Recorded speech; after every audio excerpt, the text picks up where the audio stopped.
এর কিন্তু কারণটা হচ্ছে এটা পুড়েছে প্লাস হচ্ছে এ হয়েছে, এর কারণটা কিন্তু মোবিলের জন্য, আর কিছু না। মোবিলটা দেখেছেন তো, মানে প্রচুর পরিমাণে মোবিলটাকে গাদ করে ফেলেছে, যার কারণে মোবিলটা দেখুন গাদ বেরোচ্ছে সব।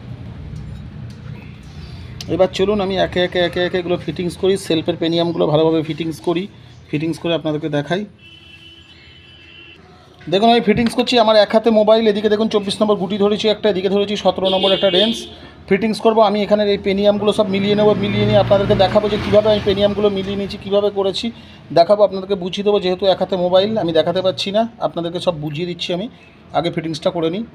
দেখুন আমি টাইপিং করে দিচ্ছি, দেখুন প্রতিটা চেনের উপরে প্রতিটা দাঁত প্রতিটা এতে টাইপিং আমি করে দিয়েছি। এটা টাইপিং না করলে কিন্তু খিটখিট করে আওয়াজ হবে, ঠিক আছে। টাইপিং আমি করে দিচ্ছি, খিটখিট করে আওয়াজ হচ্ছে। এবার তলা দিয়ে আমি এখানে অ্যাডজাস্টারটাকে আমি একটু রাবারটাকে চেনটাকে আমি ঢিলা থাকলে রাবারটাকে একটু করে দিচ্ছি, ভালো করে দেখে মন দিয়ে